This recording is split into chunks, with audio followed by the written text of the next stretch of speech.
¿Por qué Dios no solo quita el pecado del corazón humano y hace que de forma natural el hombre le obedezca y lo ame? ¿Por qué no Dios quitó al árbol de la ciencia del bien de en medio del huerto? Podríamos ir hasta eso, ¿no? O sea, ¿por qué Dios no quita a los enemigos del pueblo de Israel? ¿O por qué Dios no solamente cambia sus corazones para que sean capaces de amarle? ¿O por qué Dios no quitó, en el mismo sentido podríamos decir, por qué Dios no quitó el árbol de la ciencia del bien y del mal? ¿Por qué Dios no lo quitó? ¿Por qué era tan necesario ese árbol? ¿Por qué era tan bueno que ese árbol estuviera en medio del huerto del Edén? ¿Por qué era tan importante y tan bueno que estuviera ahí? ¿Por qué era tan bueno? Para que Dios pudiera relacionarse con el ser humano, ¿sí qué? Si el ser humano quería. Puedes relacionarte conmigo, puedes gobernar mi creación, puedes ser mi administrador, puedes representarme, puedes al tener en cada hijo e hija multiplicar mi imagen en el mundo. Puedes hacer todo. Pero si quieres, puedo bendecirte si quieres. Puedes tenerlo todo si quieres. O puedes hacer lo que tú quieras. Puedes no amarme. ¿Dios permite al ser humano no amarle o no? Sí, ¿no? ¿Cuántas personas a nuestro alrededor viven sin conocer a Dios? ¿Y Dios es bueno con ellos? Es buenísimo. Les da comida, les da todo, les da familia, les da casa, les da que hagan fortuna. Y dejan, dice el libro de Eclesiastés, también dejan a sus hijos y a sus nietos con una herencia. Les alcanza para varias generaciones.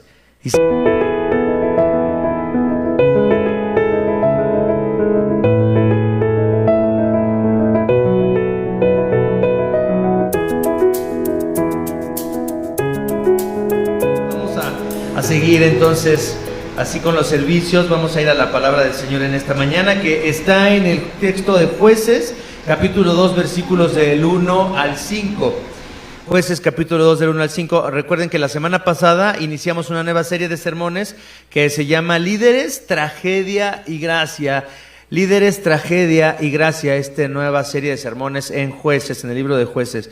Y vamos a ir hoy al texto en el que vamos a meditar, que está en Jueces capítulo 2, versículos del 1 al 5. Y dice así este texto: El ángel del Señor subió de Gilgal a Boquín y dijo: Yo los saqué a ustedes de Egipto y los hice entrar en la tierra que juré darles a sus antepasados. Dije: Nunca quebrantaré mi pacto con ustedes. Ustedes, por su parte, no harán ningún pacto con la gente de esta tierra, sino que derribarán sus altares. Pero me han desobedecido. ¿Por qué han actuado así? Pues quiero que sepan que no expulsaré de la presencia de ustedes a esa gente. Ellos les harán la vida imposible y sus dioses les serán una trampa. Cuando el ángel del Señor les habló así a todos los israelitas, el pueblo lloró a gritos. Por eso llamaron a aquel lugar Boquín, y allí ofrecieron sacrificios al Señor.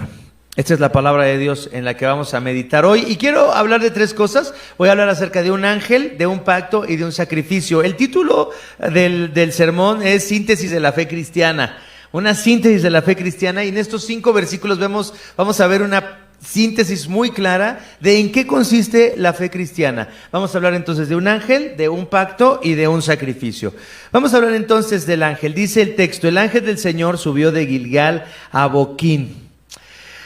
De Gilgal a Boquín. Fíjense una cosa, si recordamos cuando estuvimos hablando del libro de Éxodo, vemos, y después del libro de Josué también, vemos cómo cuando los israelitas pasaron el Jordán por tierra seca, ¿se acuerdan que el Jordán también detuvo sus aguas y pasaron los israelitas? Y Dios les dijo que pusieran 12 piedras en medio del cauce y 12 piedras afuera. Y en ese lugar en el que pasaron, ese primer asentamiento de los israelitas fue Gilgal. Y entonces después en la tradición de los judíos y de los israelitas, Gilgal tuvo mucha importancia porque fue el primer lugar en el que se establecieron, aunque fue de una manera provisional. Fíjense ahí en Josué capítulo 4, versículo 19, Josué 4:19, dice: Y así lo hicieron, entonces pasando el Jordán, portando el arca del pacto del Señor. Tan pronto como sus pies tocaron tierra firme, las aguas del río regresaron a su lugar y se desbordaron como de costumbre. Así el día 10 del mes primero, el pueblo de Israel cruzó el Jordán y acampó en Gilgal, al este de Jericó. Entonces Josué erigió allí las piedras que habían tomado del cauce del Jordán. ¿Se acuerdan cuántas piedras deberían de ser? 12, una por cada tribu. Entonces, ese lugar en el que se establecieron provisionalmente, Gilgal, se convirtió entonces en la tradición israelita en un lugar muy importante de adoración, porque se consideraba que allí estaba la presencia de Dios. Por eso dice el texto, el ángel del Señor subió de Gilgal a Boquín, como si el ángel del Señor hubiera salido, entonces literalmente, de ese lugar en el que los israelitas habían establecido sus 12 piedras como un testimonio de la salvación de Dios, como un testimonio del pacto, y entonces finalmente ese lugar tuvo mucha tradición en el pueblo de Israel como un lugar de adoración, como un lugar en donde Dios habitaba. Fíjense, en Oseas 4:15, estamos hablando ya del siglo 8 antes de Cristo, en el libro de Oseas. Fíjense lo que dice. Oseas 4:15, si tú, Israel, te prostituyes, que no resulte culpable Judá. No vayan a Gilgal, ni suban a Betabén, ni juren por la vida del Señor. Entonces se dan cuenta cómo desde el tiempo de los jueces hasta el tiempo del profeta Oseas y del profeta Amós en el siglo 8 antes de Cristo, había una tradición de que Gilgal era un lugar de adoración, porque ahí estaba la presencia de Dios, ahí estaba el ángel del Señor. Y luego en Amós 4:4, Amós 4:4 dice, vayan a Betel y pequen, vayan a Gilgal y sigan pecando, ofrezcan sus sacrificios por la mañana y al tercer día sus diezmos. Entonces vemos cómo los profetas están llamando al pueblo de Israel a que se arrepienta, pero lo hace desde esta perspectiva de que el Señor habita en Gilgal, de que el ángel del Señor está en Gilgal. Entonces aquí vemos como dice que el ángel del Señor subió de Gilgal a Boquín, y dijo, yo los saqué a ustedes de Egipto y los hice entrar en la tierra que juré darles a sus antepasados. Recuerden ustedes también que el ángel del Señor puede referirse o a un ángel, a un mensajero. Recuerden que la palabra ángel significa mensajero. Entonces puede ser un mensajero que Dios envía, pero que no es el Señor. O puede ser que el ángel del Señor represente al mismo Señor hablando al pueblo, o hablándole a una persona. Entonces, cuando dice el ángel del Señor, pueden ser dos opciones: un mensajero al que el Señor está enviando, o el Señor mismo hablando. Por ejemplo, en Éxodo 33, del 1 al 2, Éxodo 33, 1 al 2, dice, el Señor le dijo a Moisés, anda, vete de este lugar junto con el pueblo que sacaste de Egipto y dirígete a la tierra que bajo juramento prometí a Abraham, a Isaac y Jacob, que les daría a sus descendientes. Enviaré un ángel delante de ti y desalojaré a los cananeos, a los amorreos, a los hititas, a los fereceos, a los heveos y a los jebuseos. Pero ¿qué dice? Enviaré un ángel delante de ti. No dice que él iba a estar ahí con él, sino iba a enviar un ángel. Pero por ejemplo, en Génesis 13, versículos 10 al 13, es que hay muchos textos, pero solamente vamos a ver estos dos. Génesis 13, del 10 al 13, dice, en cierta ocasión, durante la época en que los animales estaban en celo, tuve un sueño, está hablando Jacob, y en ese sueño veía que los chivos que cubrían a las cabras eran rayados, manchados o moteados. En ese mismo sueño, el ángel de Dios me llamó, Jacob, y yo le respondí, aquí estoy. Entonces él me dijo, fíjate bien y te darás cuenta de que todos los chivos que cubren a las cabras son rayados, manchados o moteados. Yo he visto todo lo que te ha hecho Labán. Yo soy el Dios de Betel, donde ungiste una estela y me hiciste una promesa. Vete ahora a esa tierra y vuelve a la tierra de tu origen. ¿Cómo sabemos que entonces no es solamente alguien enviado, sino porque dice, yo soy el Dios de Betel, donde ungiste una estela y me hiciste una promesa? Está hablando entonces en qué, en primera persona, ¿qué? Despierten. Yo, primera persona singular, ¿no? Entonces está hablando en primera persona singular. Tú me hiciste esa promesa, yo he visto lo que te ha hecho Labán, yo soy el Dios de Betel. Entonces, ¿por qué sabemos también que en este texto donde dice el ángel del Señor subió de Gilgal a Boquín y dijo, yo los saqué a ustedes de Egipto? ¿Por qué sabemos que es el ángel del Señor? Pero ahora sí es el Señor, porque dice, yo Los saqué a ustedes de Egipto y los hice entrar en la tierra que juré darles a sus antepasados. La pregunta entonces que debemos hacer al leer este texto es: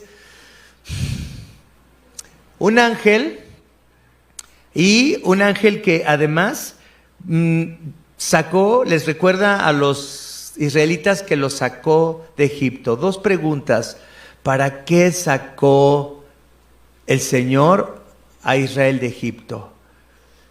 Hay muchas respuestas que podemos dar. Alguien podría decir, bueno, los sacó primeramente para cumplir con las promesas de salvación que les había hecho a Abraham, a Isaac y a Jacob, porque vemos que aquí se ha mencionado esto. Podemos decir, porque el Señor quiere cumplir su pacto. Pero ¿cuál pacto quiere cumplir Dios? ¿Por qué Dios eligió a Abraham? ¿Por qué Dios le dijo a Abraham, voy a hacer de ti una gran nación? Y en tu descendencia serán benditas todas las naciones de la tierra. ¿Por qué le hizo esa promesa a Abraham? Porque de pronto estaba Dios aburrido y de pronto dijo, necesito hacerle una promesa a alguien. Quiero salvar a alguien. Quiero que alguien sepa que yo existo. No, sabemos que en la narrativa del libro de Génesis, sabemos que desde Génesis capítulo 3, versículo 15, Dios hace una promesa cuando está hablando con la serpiente, cuando está diciendo a la serpiente lo que va a pasar. Le dice, de la descendencia de la mujer vendrá uno que ¿qué? Que te aplastará la cabeza, que te destruirá. Tú la vas a herir en el talón, sí lo vas a herir, pero no van a ser amigos tu descendencia, serpiente, y la descendencia de la mujer. Esto no va a pasar. Yo no voy a permitir que esta catástrofe que causaste y que esta catástrofe que también causaron Adán y Eva siga, sino que yo voy a salvar a la humanidad, yo voy a hacer algo para salvarlos. Y entonces en su plan de redención, Dios ha decidido hacerle una promesa a Abraham, a Isaac y a Jacob, que se va a cumplir ahora. Pero si vamos también más atrás, podemos pensar, ¿y para qué creó Dios a la humanidad? Porque desde entonces tiene que ver, todo este plan de salvación tiene que ver con el propósito con el que Dios había creado a la humanidad. ¿Para qué creó Dios a la humanidad? ¿Para qué creó Dios al hombre? ¿Qué nos dice el Génesis? ¿Qué podemos inferir cuando vemos el Génesis y vemos el capítulo 1 y 2 de Génesis? ¿Para qué creó Dios al ser humano? ¿Para qué? ¿Para qué? Así, sin miedo, aunque los regañe. ¿Para qué? Para tener una relación con ellos, es decir, para que esa relación eterna de la Trinidad, Padre, Hijo y Espíritu Santo, que por la eternidad se honran, se aman, se sirven, se glorifican el uno al otro, para invitar a otros a lo que algunos teólogos le llaman la danza de la Trinidad, para que se unan a esa dinámica, para que se unan a eso precioso que ellos comparten y que además quieren compartir con otros. Eso es algo muy importante que tenemos que entender. El propósito que Dios tiene para crearnos es invitarnos a participar en esa relación, en esa celebración, en esa fiesta. Es decir, ¿por qué decimos que la Trinidad, que la relación de la Trinidad es una celebración? Porque en una celebración no falta nada. Porque en una celebración eres feliz. Porque en una celebración vives en plenitud. Porque en una celebración reconoces a otros. Es como cuando vemos la tonta celebración de los Óscares o de los Grammys, ¿no? Estaba viendo el otro día, ¿no? Cuando le dieron a Adele 7 Grammys o 6 Grammys, ¿no? ¡Qué exageración! Pero es porque eso es bonito ver esas celebraciones que alguien puede decir son vanas, son huecas. No, no son tan vanas, son tan huecas. A la gente le gusta porque son días en los que la gente se reconocen unos a otros. Se honran unos a otros, dicen puras cosas preciosas unos de otros. A lo mejor ni se hablan, a lo mejor se odian, a lo mejor ni se llevan bien, pero ese día todo el mundo reconoce a alguien, todo el mundo dice, reconocemos la carrera de fulano, reconocemos el talento, reconocemos su trabajo, y eso es muy bonito. Realmente se siente muy padre ver cuando unas personas honran a otras, y es un día de fiesta y luego se van a celebrar y cantan. Fíjense, si una celebración tan banal o tan hueca como los Grammys o como el Oscar nos dan un sentido en el que vemos cómo honrar a otros, cómo respetar a otros, cómo hablar bien unos de otros, cómo comportarnos de la mejor manera en una celebración así, es de tanto ánimo, da un sentido al corazón de fiesta, de celebración, y eso que solamente somos espectadores de eso. Ahora imagínense cuando pensamos en la relación de la Trinidad, ¿Cómo será realmente una relación en donde no hay pecado, donde no hay nada malo, donde hay pura honra, gloria, respeto, amor constante, continuo, inmenso? A eso es eso es por lo que Dios creó al ser humano, para invitarnos a esa celebración en la presencia, en la comunión con nuestro Dios. Y por eso el ángel del Señor es algo muy importante, porque el ángel del Señor dice, vino de Gilgal a Boquín. El ángel del Señor es esta presencia de Dios limitada en su gloria, y tiene que ser limitada en su gloria. ¿Por qué? Porque Dios es santo y las personas con las que se está relacionando Dios son pecadores, todos han pecado, todos odian a Dios, odian a su prójimo, todos están llenos de maldad. Y entonces, ¿cómo hace Dios para venir y relacionarse con ellos y darles un mensaje? Pues viene a través, en esta forma, del ángel del Señor, en donde limita su gloria, y entonces los seres humanos pueden relacionarse con Él, pero con una gloria limitada. Recordemos también que si Dios se presentara en toda su gloria, ¿qué pasaría? Por ejemplo, en Éxodo 33:30. Cuando, ¿se acuerdan? Y lo hablamos la semana pasada, cuando Moisés le pide que quiere ver al Señor. ¿Y qué le dice? Quiero ver tu rostro. Y dice en Éxodo 33:20 el Señor, pero debo aclararte que no podrás ver mi rostro. ¿Qué es lo único que pudo ver Moisés? Dijimos la semana pasada. Las espaldas de qué? De la gloria de Dios. Y no sabemos qué significa eso. Dice, porque nadie puede verme y seguir con vida. Debo aclararte que no podrás ver mi rostro, porque nadie puede verme y seguir con vida. Todos los que en el Antiguo Testamento vieron al ángel del Señor y dijeron, este es el Señor, no murieron, aunque pensaron que iban a morir, ¿se acuerdan? Dijeron, voy a morir, ¿no? Pero no murieron porque no estaba el Señor en toda su gloria. Y cuando iba a pasar delante de Moisés, iba a estar en toda su gloria. Por eso entonces no iba a poder ver Moisés su rostro. ¿Por qué? Porque no soportaríamos la santidad de Dios. Es como, sí, siempre ahí está esta figura, esta imagen, ¿no? De cómo podría ser si la gloria de Dios, si Dios se presentara en toda su gloria a nosotros. Es como si dijéramos, oye, mira, la luz del sol es muy linda, es muy buena, te hace bien, la disfrutas. Sí, pero tienes que estar muy lejos de la gloria del sol, de la totalidad del sol, de la sustancia del sol, ¿no? De la materia del sol. Porque si esa gloria del sol llegara a ti, estuvieras tan cerca de esa gloria del sol, simplemente ¿qué pasaría? Desapareceríamos. Esa es exactamente la idea de la gloria de Dios y por qué no podemos participar de esa gloria. Pero el ángel del Señor es esta forma en la que Dios condesciende con criaturas caídas y se acerca a ellos porque los ama, porque quiere comunicarse con ellos, porque quiere relacionarse con ellos. Entonces, finalmente, cuando pensamos en el ángel del Señor, si alguien te dice, oye, ¿por qué necesitamos a Dios? ¿Por qué somos religiosos? ¿Cuál es la respuesta cristiana? ¿Cuál es la respuesta que nosotros como cristianos deberíamos de darles a los que nos preguntan, ¿y por qué tienes que ir a la iglesia? ¿Y por qué quieres adorar a Dios? ¿Y por qué haces esto? ¿Por qué eres tan religioso? ¿Qué persona tan extraña eres?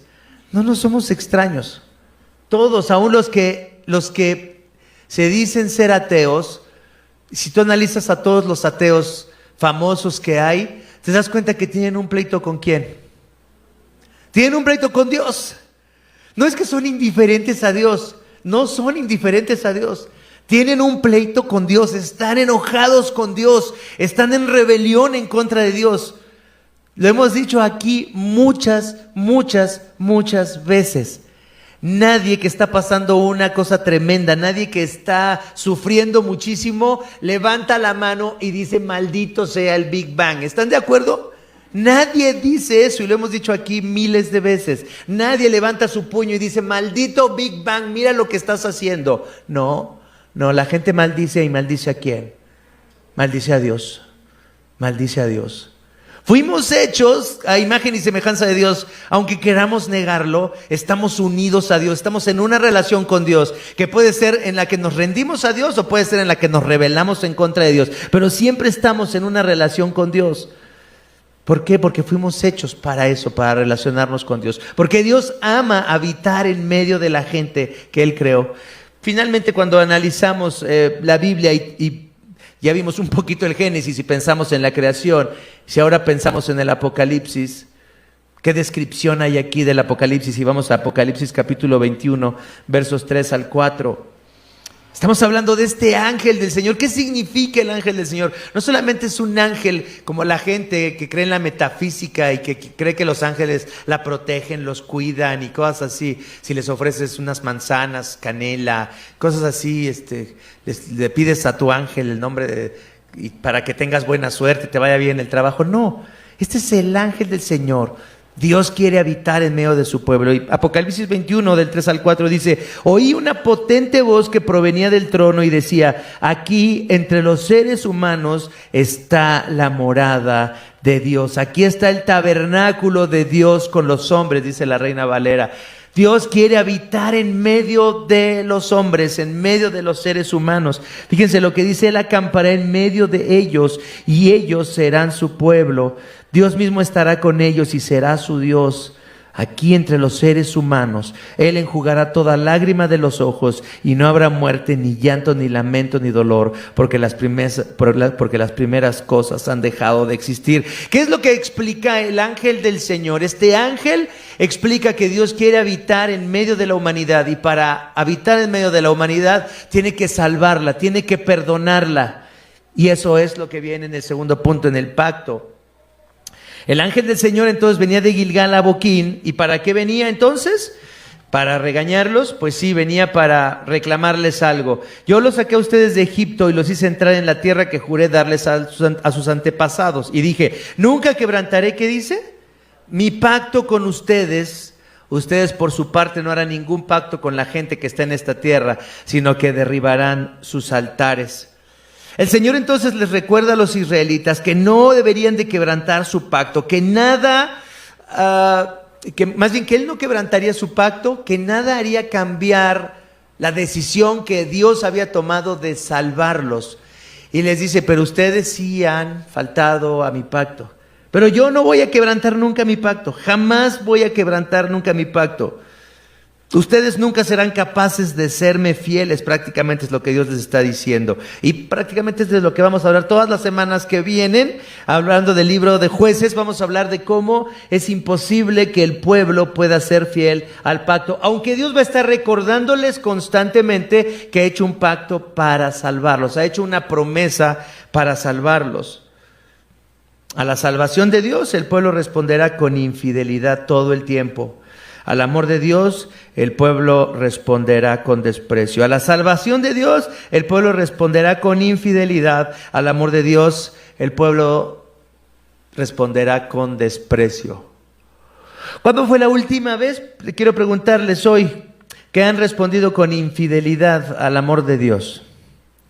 ¿Cuándo fue la última vez que fallaste en amar a Dios? ¿Cuándo fue la última vez que despreciaste el amor de Dios? No de una forma así que digas: hoy me voy a levantar para despreciar el amor de Dios. No creo que nadie se levanta y toma esa decisión. Es algo más automático. Es algo más por default. Es algo más como que es nuestra forma natural de reaccionar y de comportarnos delante de Dios. ¿Cuánto tienes que esforzarte para fallar en amar a Dios? Díganme ustedes. ¿Cuánto trabajo les cuesta fallar en amar a Dios? ¿Les cuesta mucho trabajo fallar en amar a Dios a ustedes? A mí no me cuesta nada, No me cuesta, pero ni tantito. Es lo más fácil. No amar a Dios y despreciar el amor que Dios me da, y ahora yo como cristiano, entendiendo que soy amado por Jesucristo, que he sido comprado con su sangre, que su sangre me limpia de todo pecado, que soy adoptado como un hijo de Dios, que ya no soy un esclavo al que pueden echar si falla, pero que ahora soy un hijo al que no van a echar aunque falle. Aunque sé todas esas cosas, aunque predico todos los domingos, aunque enseño toda la semana, aunque leo la Biblia toda la semana, aunque hablo del Evangelio toda la semana, lo más fácil para mí es no responder al amor de Dios como Él merece. Es lo más fácil. Si Dios no hubiera prometido perdonarnos, ¿qué esperanza tendríamos de poder cumplir con la voluntad de Dios? ¿Qué esperanza podríamos de poder agradar a Dios? ¿Qué esperanza tendríamos de poder ser mejor que estos israelitas de los que vamos a hablar en el libro de los Jueces? ¿Quién podría decir yo soy mejor que ellos? Yo sí respondo al Señor con fidelidad, al 100%. Yo sí soy fiel al Señor al 100%. Yo sí amo al Señor al 100%. Nunca me olvido de su amor. El amor del Señor es el centro de mi vida. No. ¿Se dan cuenta de nuestra perdición hoy?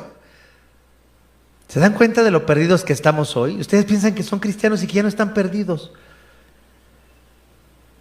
Están perdidos, pero Dios ha hecho un pacto con ustedes y ha hecho un pacto conmigo de salvarnos a pesar de nuestra perdición, a pesar de nuestra condición. En eso consiste la fe cristiana, en que somos incapaces de responder a Dios de la manera en que Él merece que le respondamos, pero que ha hecho un pacto para salvarnos y que no puede fallar ese pacto porque Él lo va a cumplir. Eso es de lo que está hablando aquí el Señor. Nunca quebrantaré mi pacto con ustedes. Le está hablando a esa generación, pero prácticamente está diciéndole, yo tampoco voy a fallar a mi pacto con Abraham, y no voy a fallar a mi pacto con Isaac, y no voy a fallar a mi pacto con Jacob, y no voy a fallar a mi pacto que hice también con la mujer.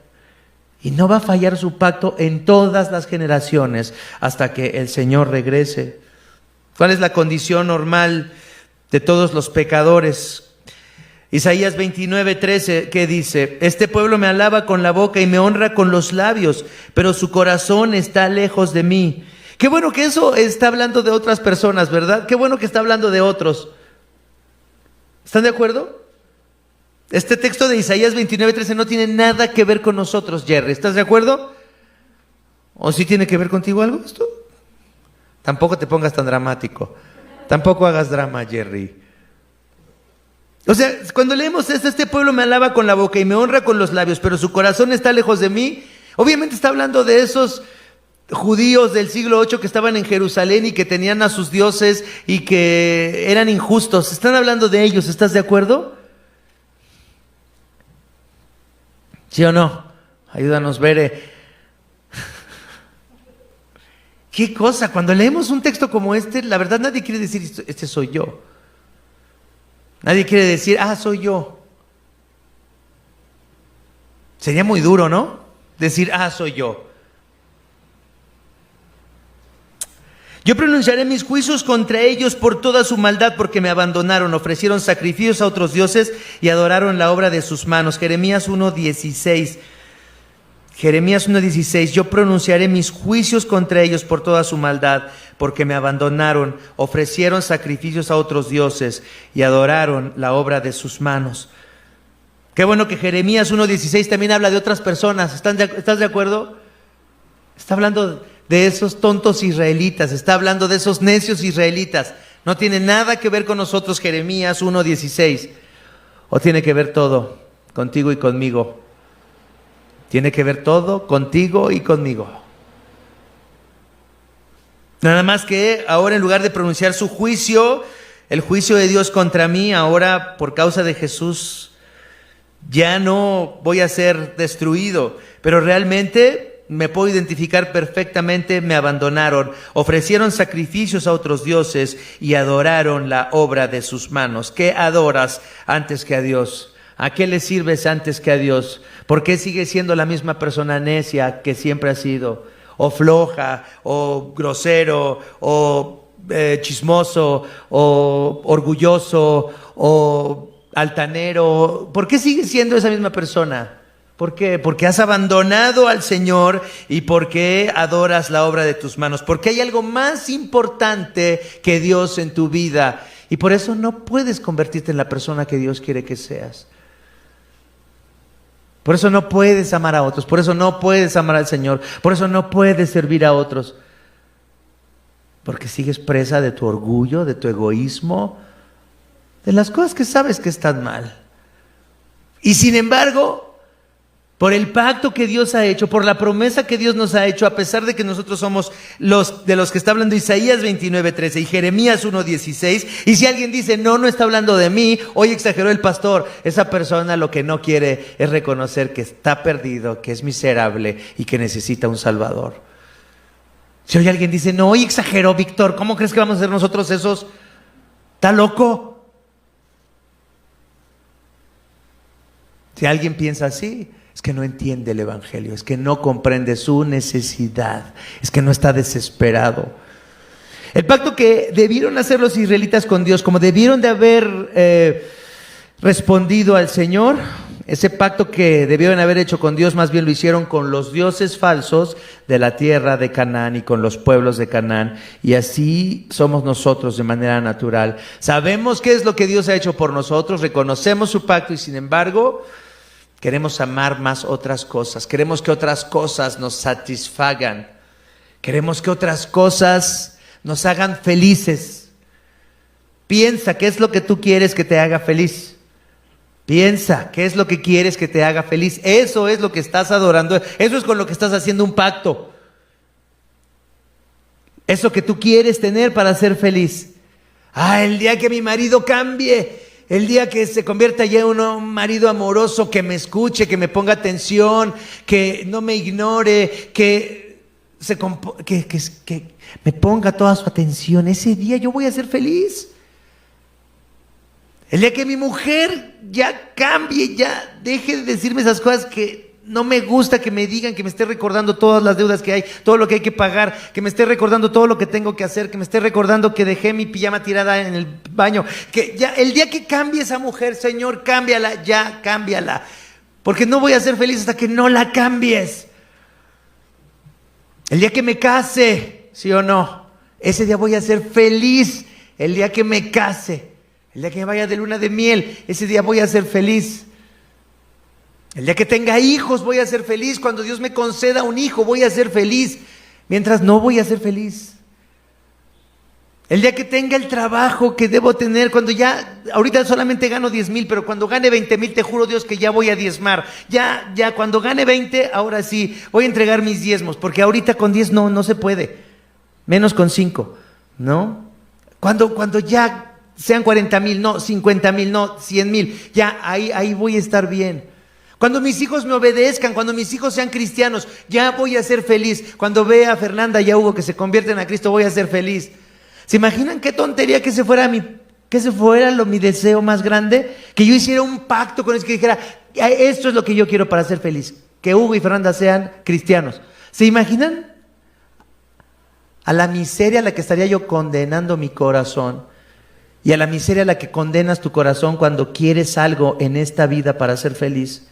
Y cuando no te das cuenta de que eres amado, de que eres perdonado. Pero sabes que no puedes satisfacerte eso todavía. Por eso Dios nos ha dejado a la iglesia para que constantemente estemos recordando, y por eso nos reunimos cada domingo, y por eso venimos y platicamos del Señor los lunes en la noche, y por eso oramos los miércoles, y por eso tenemos grupos pequeños, y por eso queremos que leas tu Biblia y que ores, para que recuerdes constantemente tu condición miserable y que yo recuerde mi condición miserable y podamos no dejar de hacer pactos con las cosas de este mundo y renunciemos a ellas y veamos que son tan tontas, tan falsas y que no pueden realmente darnos lo que la gloria de Dios puede darnos. Eso es el ser un discípulo de Cristo, el conocer profundamente a Cristo y que Cristo empiece a satisfacer nuestros corazones. Eso es lo que Dios quiere. Pero qué difícil es, y sobre todo si pensamos en las personas que no son cristianas, qué difícil es que puedan ver su miseria. ¿Estás de acuerdo? Es muy difícil ahora que las personas posmodernas puedan entender que son miserables. Y ahora es muy difícil hablar de pecado, la gente ya no cree en el pecado. Ahora es muy difícil decirle a una persona, oye, la promiscuidad sexual es un pecado. Oye, el ser tan egoísta y pensar solamente en ti, eso es un pecado. La gente de nuestro tiempo ya no piensa en un pecado personal. Pero algo muy importante que hay que entender y que la Biblia nos da muchos argumentos es para guiar a las personas hacia algo en lo que sí van a encontrar perdición y maldad. Entonces, cuando las personas son muy reacias a ver su propio pecado, entonces tenemos que darles una vuelta por la sociedad en la que viven. Entonces háblales de los políticos, entonces háblales de la sociedad, háblales de la inseguridad, háblales de la injusticia, háblales de cómo maltratan a los gays o a las mujeres, cómo matan a mujeres, háblales entonces del aborto. Entonces ahí vas a encontrar que las personas no reconocen un pecado en sí mismas, una falla en sus personas, pero sí reconocen una falla en el sistema, una falla en la sociedad, una falla en el gobierno. Ahí sí lo van a encontrar. Y entonces ahí es donde tenemos que presentarles el evangelio, las promesas de la salvación, de que Dios quiere redimir no solamente a los individuos, pero todo el mundo necesita redención. Ahora nuestros argumentos ya no pueden ser solamente en cuanto a lo mal que está el corazón humano, porque las personas realmente no piensan que están mal. No quieren oír que están mal, ¿están de acuerdo? Lo que quieren es que los aceptemos y que digamos que están bien, pero realmente sabemos que están mal. Santiago 3:2, ¿qué dice? Hablando de la falla personal, la condición de los seres humanos. Santiago 3:2 dice, todos fallamos mucho. Si alguien nunca falla en lo que dice, es una persona perfecta, capaz de controlar también, ¿qué? Todo su cuerpo. Si una persona controla todas sus palabras y nunca falla y nunca ofende y en lo que dice no hay ningún defecto, entonces es capaz de controlar también todo su cuerpo. Proverbios 29, ¿qué dice? ¿Quién puede afirmar, tengo puro el corazón, estoy limpio de pecado? Eclesiastés 7:20. No hay en la tierra nadie tan justo que haga el bien y ¿qué? Y nunca peque.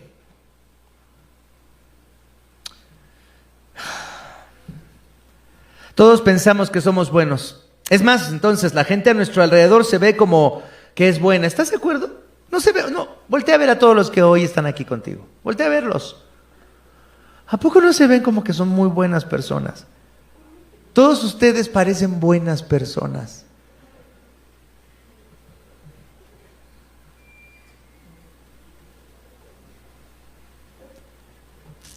Tolstoy dice algo que me llamó muchísimo la atención. León Tolstoy dice, es sorprendente lo completa que es la ilusión de que la belleza es bondad. Es sorprendente lo completa que es la ilusión de que la belleza es bondad. Cuando ves a una persona bonita, dices, qué linda persona, qué linda niña, qué linda mujer. Cuando ves a Henry Cavill, ¿no? ¿Cómo se llama el que siempre andas posteando cosas, güera? O sea, ¿se ve como que es una buena persona o no? ¿Sí? O sea, si ves a alguien, una persona bonita, ¿qué dices? Ay. Y entonces, si eres soltero, ¿qué piensas, Rock? Que hay un buen prospecto, ¿no? Oye, ¿por qué? Porque si se ve bonita, entonces piensas que es una buena persona. Ay, ay, ay. ¿Qué dice Tolstoy? ¿Qué dice Tolstoy?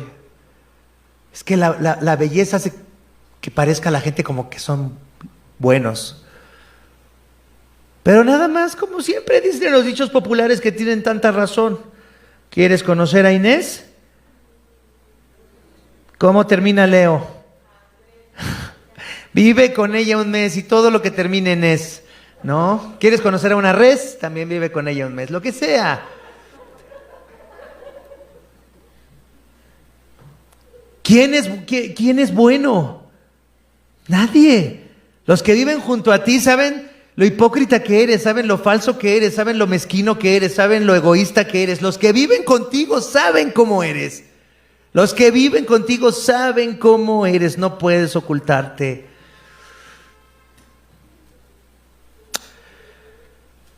¿Por qué Dios hizo un pacto con Abraham, con Isaac y con Jacob?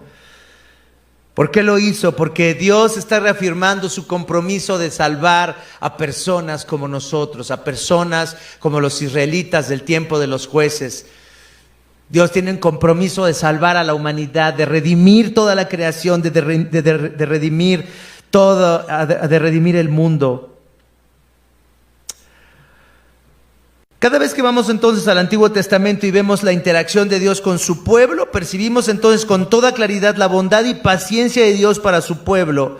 Y sin embargo vemos en el pueblo escogido una actitud incorregible de rebeldía y de desconfianza hacia el Señor, lo cual requiere entonces que Dios les perdone y así entonces se pueda cumplir con el pacto. Entonces tenemos primero un ángel que nos recuerda que Dios nos ha creado para relacionarse con nosotros. Vemos entonces un pacto después del que habla este texto, que nos recuerda que Dios quiere salvarnos, pero también vemos un sacrificio. Dice en el versículo 2, en la segunda parte: pero ustedes me han desobedecido. ¿Por qué han actuado así? Pues quiero que sepan que no expulsaré de la presencia de ustedes a esa gente. Ellos les harán la vida imposible y sus dioses les serán una trampa. Cuando el ángel del Señor les habló así a todos los israelitas, el pueblo lloró a gritos. Por eso llamaron a aquel lugar Boquín y allí ofrecieron sacrificios al Señor. Primero, ¿por qué entonces Dios no expulsa a todos los enemigos del pueblo de Dios? ¿Por qué no los deja que vivan en paz? ¿Por qué Dios no simplemente extermina a todos los cananitas y deja que ya vivan en paz los israelitas? ¿Por qué Dios no solo quita el pecado del corazón humano y hace que de forma natural el hombre le obedezca y lo ame? ¿Por qué no Dios quitó al árbol de la ciencia del bien de en medio del huerto? Podríamos ir hasta eso, ¿no? O sea, ¿por qué Dios no quita a los enemigos del pueblo de Israel? ¿O por qué Dios no solamente cambia sus corazones para que sean capaces de amarle? ¿O por qué Dios no quitó, en el mismo sentido podríamos decir, por qué Dios no quitó el árbol de la ciencia del bien y del mal? ¿Por qué Dios no lo quitó? ¿Por qué era tan necesario ese árbol? ¿Por qué era tan bueno que ese árbol estuviera en medio del huerto del Edén? ¿Por qué era tan importante y tan bueno que estuviera ahí? ¿Por qué era tan bueno? Para que Dios pudiera relacionarse con el ser humano, ¿sí qué? Si el ser humano quería. Puedes relacionarte conmigo, puedes gobernar mi creación, puedes ser mi administrador, puedes representarme, puedes al tener en cada hijo e hija multiplicar mi imagen en el mundo. Puedes hacer todo. Pero si quieres, puedo bendecirte si quieres. Puedes tenerlo todo si quieres. O puedes hacer lo que tú quieras. Puedes no amarme. ¿Dios permite al ser humano no amarle o no? Sí, ¿no? ¿Cuántas personas a nuestro alrededor viven sin conocer a Dios? ¿Y Dios es bueno con ellos? Es buenísimo. Les da comida, les da todo, les da familia, les da casa, les da que hagan fortuna. Y dejan, dice el libro de Eclesiastés, también dejan a sus hijos y a sus nietos con una herencia. Les alcanza para varias generaciones. Dice, y están gordos y saludables. Recuerden que la gordura antes no era como un problema de salud como ahora, sino la gordura en los tiempos antiguos era de que era una persona era gente bien, la gente gordita, ¿no? Era gente bien. Era gente que comía muy bien, porque todo el mundo estaba flaco en aquel tiempo, ¿no? Entonces ser gordito era pertenecer a la clase alta. Y así se describe, ¿no? Así se describe. Entonces están gordos, dejan a sus hijos con su herencia, les va muy bien. Y nunca pensaron en Dios, y nunca le dieron gracias a Dios, y nunca hicieron justicia, y nunca se arrepintieron de nada. Necesitamos entonces que Dios cumpla su pacto y lo hace por medio de este sacrificio. Y entonces, ¿qué dice? Voy a expulsar de la presencia de ustedes, no voy a expulsar de la presencia de ustedes a esa gente. Así como tampoco quiso Dios quitar el árbol de la ciencia del bien y del mal del huerto del Edén para probar a Adán y a Eva, así también Dios no iba a quitar a las naciones para probar a los israelitas. Dice, y sus dioses les serán una trampa. Ya no vamos a vencer a los pueblos, se van a quedar aquí, ya no los voy a sacar. para probarlos a ustedes, para que todo el tiempo recuerden cuánto me necesitan, para que todo el tiempo recuerden que yo soy su Salvador. Y prácticamente lo que vamos a ver en el libro de Jueces es ese llamado, ese clamor de los israelitas al Señor para decirle: Señor, sálvanos, sálvanos otra vez. Y los salvaba por 40 años, y los salvaba por 20 años, y los salvaba por 40 años, y los salvaba por 80 años. Y otra vez eran oprimidos porque habían desobedecido al Señor, y otra vez recordaban que el Señor era su Salvador y clamaban a Él. ¿Qué es lo que habrá dejado Dios para recordarnos que necesitamos, que lo necesitamos todo el tiempo, que somos dependientes? ¿Qué es algo que Dios no ha exterminado de nuestras vidas, aunque somos cristianos? El pecado. El pecado es algo horrible, es algo malo, es algo terrible, no debería existir el pecado. Pero ahora en Cristo el pecado que experimentamos todo el tiempo es esa prueba que nos lleva a todo el tiempo tener que venir a Dios y clamar a Dios para que ¿qué? Para que nos salve. Sálvanos hoy. Hosana, sálvanos ahora. Hoy necesito yo la salvación de Dios. Hoy necesito que la sangre de Cristo me limpie de todo mi pecado. ¿Tú no? Hoy necesito ese sacrificio que Cristo hizo. Porque dice: finalmente, cuando el ángel del Señor les habló así, todos los israelitas lloraron a gritos. Por eso llamaron a aquel lugar Boquín, que significa los chillones, el lugar en el que lloraron. Y allí, ¿qué dice? Ofrecieron sacrificios al Señor. Sí, así, de verdad, así es el lugar de los chillones. Dios ha hecho todo lo necesario para cumplir con su pacto. Y ahora nosotros somos beneficiarios del cumplimiento de ese pacto en Cristo. Hoy podemos venir al Señor, entrar al lugar santísimo, y ahora por medio de Jesucristo podemos tener comunión con el Padre. Ahora podemos entrar al lugar que estaba prohibido entrar por causa de Cristo, el sacrificio de Jesús. Ahora no necesitamos que el Señor mande a su ángel. Ya mandó a su ángel, que fue Cristo, fue el mensajero. Dios habló de muchas maneras, dice Hebreos capítulo 1, de muchas formas a su pueblo, pero ahora decidió hablar por el Hijo y ya no va a hablar más. Habla por su Hijo, y su Hijo nos hace capaces de entrar a la presencia de Dios y no ser destruidos por la gloria de Dios. En Hebreos capítulo 9, versículos 13 al 15, ¿qué dice? Hebreos 9, del 13 al 15. La sangre de machos cabríos y de toros y las cenizas de una novilla rociadas sobre personas impuras las santifican, de modo que quedan limpias por fuera. Recuerden que el autor del epístola de los Hebreos les está hablando a estas personas hebreas que conocían la ley de Dios y habían oído acerca de cómo el rociar al pueblo, cómo Moisés roció al pueblo, nada más los roció con la sangre de animales sacrificados, y con eso, ¿qué dice? El pueblo fue ¿qué? Santificado, fue purificado. Pero dice, las santifican de modo que quedan limpias, ¿qué dice? Por fuera.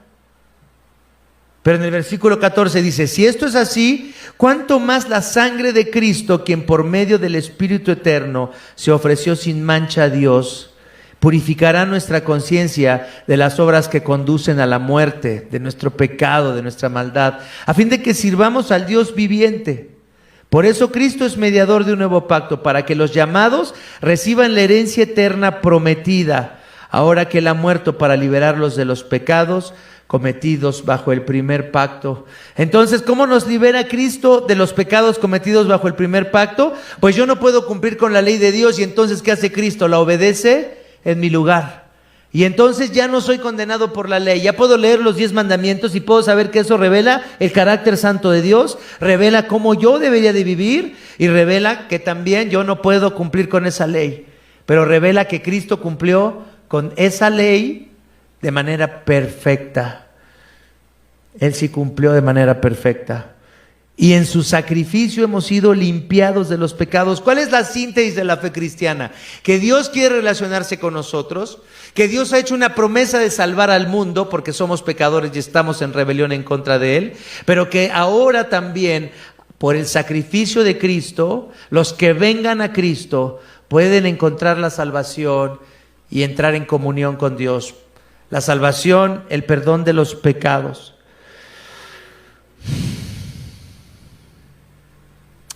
No amo a Dios como debería amarlo, pero entiendo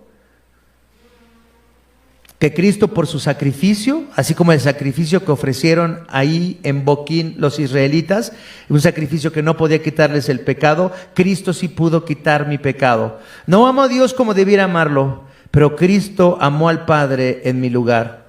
No amo a mi prójimo como debería amarlo, pero Cristo amó a mi prójimo como yo debería amarlo. Por eso hoy vengo otra vez a poner mi confianza en la obra de Cristo, en lo que Cristo hizo por mí. ¿Vendrás hoy otra vez a Cristo sabiendo que has fallado en amarle? ¿Creen que hoy Dios quiere perdonarlos otra vez? Eso es para qué estamos aquí hoy.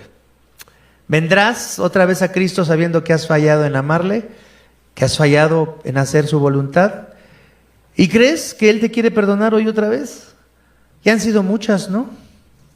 Como que ya te ha pasado muchas, ¿no? ¿Cuántas te ha pasado Dios? ¿Muchas? Muchísimas. ¿Querrá perdonarte hoy Dios otra vez? Esa es la promesa que tenemos, que Él quiere perdonarnos. Vamos a orar. Padre Santo, Padre amoroso, Señor, te damos muchas gracias porque vemos en estos pocos versículos, Señor, tanto de lo que quieres que entendamos para nuestra salvación, para el consuelo de nuestras almas. Señor, gracias, Padre, porque no podríamos estar satisfechos con nuestra conducta nunca. Padre, hemos fallado en amarte y hemos fallado en amar a nuestro prójimo. Pero, Señor, nos recuerdas que has hecho una promesa de salvarnos, y esa promesa se cumple en el sacrificio perfecto hecho por Cristo Jesús a nuestro favor. Padre, ¿cómo no querrás perdonarnos si sabes que somos como los israelitas, incapaces de responder como tú mereces a tu salvación? No podemos responder como tú mereces a tu salvación. Padre, seguimos buscando cosas que nos hagan felices, que satisfagan nuestros corazones. Queremos vivir para esas cosas y no queremos vivir solamente para ti. No queremos que seas tú solamente lo que satisfagas nuestros corazones, pero seguimos buscando algo que satisfaga nuestros corazones. Padre, perdónanos en esta hora. Señor, te agradecemos tanto por estas promesas. Señor, gracias porque podemos alegrarnos en que, conociéndonos, sabiendo cómo somos, así como sabías cómo era el pueblo que habías elegido, has decidido salvarnos. Y si tú has decidido amarnos y salvarnos, ¿quién puede condenarnos? ¿Quién podrá apartarnos del amor que tenemos en Cristo Jesús, Señor nuestro? Padre, en eso nos alegramos en esta hora. Nos alegramos en tu amor y nos dolemos de nuestra condición. Ven a nosotros, Señor. Quédate con nosotros. Queremos más de ti, más de tu presencia. Te agradecemos por esta hora, por poder estar juntos, alabándote, adorándote, clamando a ti por salvación. Oramos en el nombre precioso de Cristo Jesús. Amén.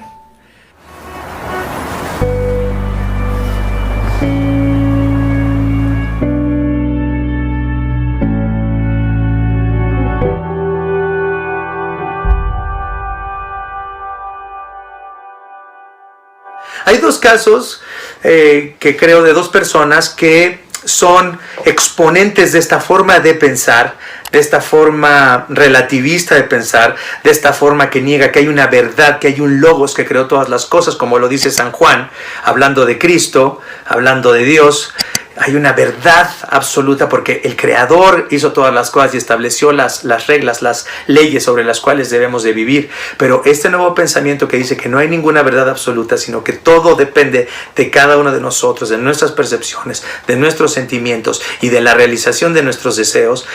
Ese mundo en el que se está viviendo también está cosechando sus propias víctimas. Es decir, personas que defienden esa forma de pensar, pero luego meten la pata y ese mismo forma de pensar los destruye. Es como una serpiente que está comiendo su propia cola, está devorando su propia cola, está devorándose a sí misma. El pensamiento relativista, este pensamiento que niega que hay una verdad absoluta y que cada uno debe definir su propia verdad, está autodestruyéndose. Y si no, veamos el caso de Chumel Torres. De hace unas semanas, Chumel Torres, los que no sepan quién es Chumel Torres, por favor ni se molesten, no vale la pena saber quién es Chumel Torres, pero muchas personas, sobre todo personas jóvenes, saben quién es Chumel Torres. Y dice, Chumel Torres acaba de perder su trabajo en HBO y ¿saben de quién fue víctima? De la gente que piensa como él. Él es un defensor de los derechos LGBT, él es un defensor del aborto, es decir, es un progresista, es un progre, ¿no? De acuerdo a los cánones de este tiempo. Pero resulta que le llamó chocoflán al hijo de López Obrador y lo acusaron entonces de racista. Entonces, fíjense, una persona progresista que está a favor de la libertad posmoderna no es libre de expresar lo que siente o lo que no le gusta, y finalmente es linchado en los medios que piensan como él. ¿Y saben lo que dijeron de él? Dicen, no debemos de aguantar a Chumel Torres porque es intolerante. Entonces hay unas personas en nuestra sociedad que sienten que tienen el derecho, la autoridad de censurar a quienes se debe tolerar y a quienes no se debe tolerar. Y son los mismos, son los que piensan como Chumel Torres, piensan de la misma manera, tienen las mismas posiciones morales. Pero Nietzsche dijo algo sobre la moral en un medio así. Si Dios no existe, entonces la moral, dijo Nietzsche, es solamente un medio de los cobardes, de los débiles, para decir, no me trates así, eso es inmoral. Y, dice Nietzsche, la persona que te enseñe moral, la persona que te diga que no debes hacer eso, lo único que quiere es controlarte, es una cuestión de poder. Y esto fue lo que pasó con Chumel Torres. Se metió con las personas que tienen el poder y entonces esas personas que tienen el poder pueden decirle, no podemos tolerar esto. No porque tienen la razón, porque no creen en una razón, no porque tienen una verdad, ellos no creen tampoco en la verdad. Creen como Chumel Torres, que todo es relativo, que todo debe ser libertad y democracia y que cada quien debe hacer lo que quiera. Pero aguas, porque si alguien tiene el poder, puede imponer su moral. Chumel Torres fue una víctima de esta forma, de su propio pensamiento.